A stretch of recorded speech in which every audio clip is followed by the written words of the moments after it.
주 안에서 사랑하는 성도 여러분, 5월 17일 목요일 여러분들의 모든 길 가운데 주님과 동행하시는 축복이 있기를 소망합니다. 오늘 우리가 함께 묵상하실 하나님 말씀은 고린도후서 1장 12절에서 2장 4절까지의 말씀입니다.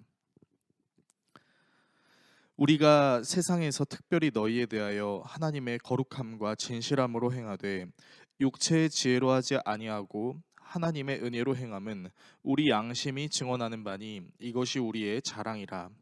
오직 너희가 읽고 아는 것 외에 우리가 다른 것을 쓰지 아니하노니 너희가 완전히 알기를 내가 바라는 것은 너희가 우리를 부분적으로 알았으나 우리 주 예수의 날에는 너희가 우리의 자랑이 되고 우리가 너희의 자랑이 되는 그것이라.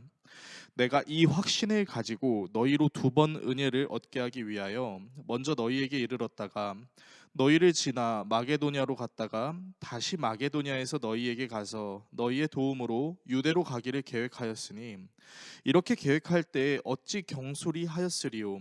혹 계획하기를 육체를 따라 계획하여 예 하면서가 아니라 하는 일이 내게 있겠느냐. 하나님은 미쁘시니라. 우리가 너희에게 한 말은 예하고 아니라 함이 없노라. 우리 곧 나와 실로아노와 디모데로 말미암아 너희 가운데 전파된 하나님의 아들 예수 그리스도는 예하고 아니라 함이 되지 아니하셨으니 그에게는 예만 되었느니라. 하나님의 약속은 얼마든지 그리스도 안에서 예가 되나니 그런즉 그로 말미암아 우리가 아멘하여 하나님께 영광을 돌리게 되느니라. 우리를 너희와 함께 그리스도 안에서 굳건하게 하시고 우리에게 기름을 부으신 이는 하나님이시니 그가 또한 우리에게 인치시고 보증으로 우리 마음에 성령을 주셨느니라. 내가 내 목숨을 걸고 하나님을 불러 증언하시게 하노니 내가 다시 고린도에 가지 아니하는 것은 너희를 아끼려 함이라. 우리가 너희 믿음을 주관하려는 것이 아니요 오직 너희 기쁨을 돕는 자가 되려 함이니 이는 너희가 믿음에 섰음이라. 내가 다시는 너희에게 근심 중에 나아가지 아니하기로 스스로 결심하였노니 내가 너희를 근심하게 한다면 내가 근심하게 한 자밖에 나를 기쁘게 할 자가 누구냐. 내가 이같이 쓴 것은 내가 갈 때에 마땅히 나를 기쁘게 할 자로부터 도리어 근심을 얻을까 염려함이요 또 너희 모두에 대한 나의 기쁨이 너희 모두의 기쁨인 줄 확신함이로라. 내가 마음에 큰 눌림과 걱정이 있어 많은 눈물로 너희에게 썼노니 이는 너희로 근심하게 하려 한 것이 아니요 오직 내가 너희를 향하여 넘치는 사랑이 있음을 너희로 알게 하려 함이라. 아멘. 약속은 참 중요합니다. 기본적으로 반드시 지켜야 된다는 전제가 깔려 있기 때문이죠. 때문에 약속을 지키는 것은 기본적인 것이고 약속을 어기는 모습을 보이게 되면 사람의 신뢰가 떨어지게 되고 약속을 지키지 않는 사람과는 다른 약속을 하는 것도 싫어지기 마련입니다. 특별히 그리스도인들에게 이 약속의 개념이 더 가중될 때가 있습니다. 왜냐하면 우리가 믿는 하나님 역시 하나님께서 하신 약속을 모두 이루시는 분이시기 때문입니다. 여호수아 21장 45절은 이렇게 말하는데요. 여호와께서 이스라엘 족속에게 말씀하신 선한 말씀이 하나도 남음이 없이 다 응하였더라. 아멘. 하나님은 말씀하신 모든 것을 이루시는 약속의 하나님이십니다. 이런 하나님의 성품을 믿는 그리스도인들에게 약속은 사실 어떤 상황이 있어도 반드시 지켜야 할 덕목 중 하나입니다. 그런데 인간사 세옹지마라는 말이 있듯이 약속을 지키고 싶어도 지키지 못하게 될 경우도 분명히 존재하기 마련이죠.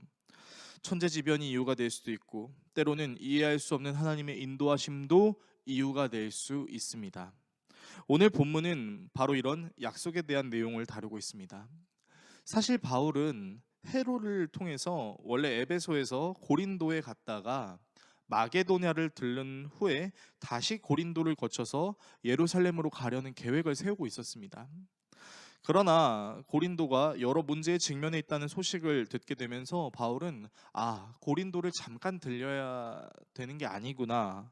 오래 머물면서 고린도의 문제를 해결해야겠구나라는 생각을 하게 됩니다. 그래서 바울은 본래의 여행 계획을 변경해서 에베소에서 마게도냐로 갔다가 고린도에 간 다음 예루살렘으로 갈 여행 계획을 세웁니다.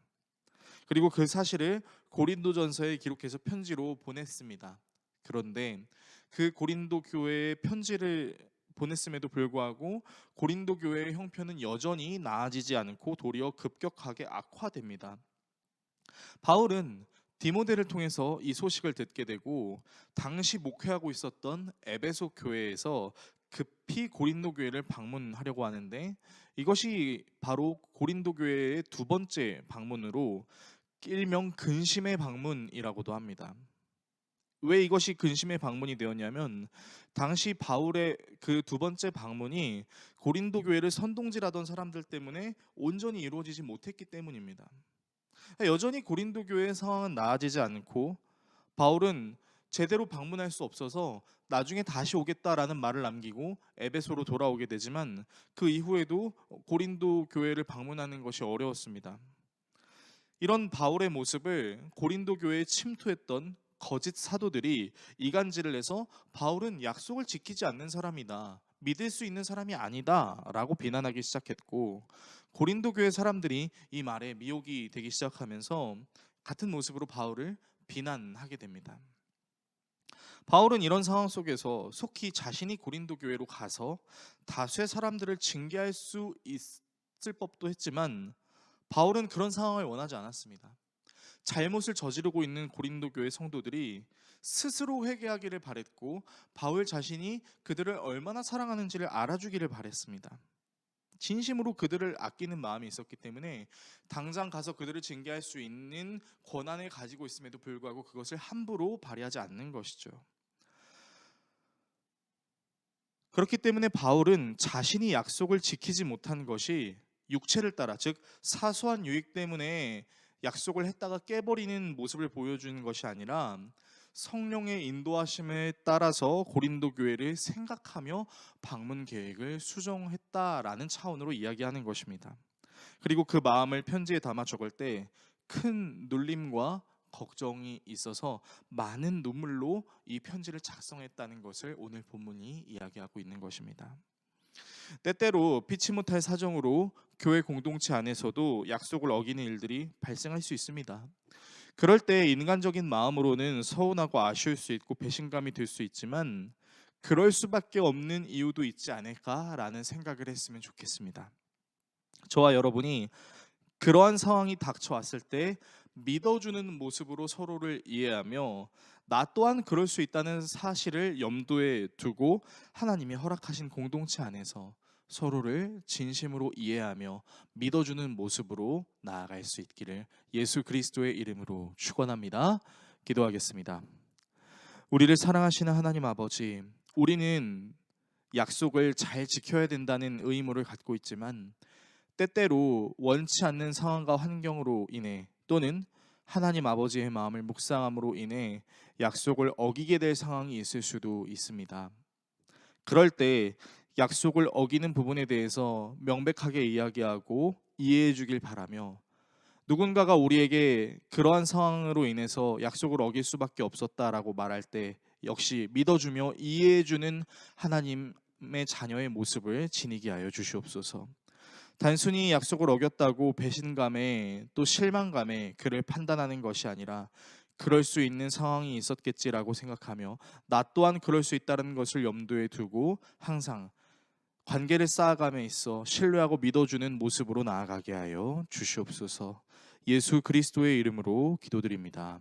아멘.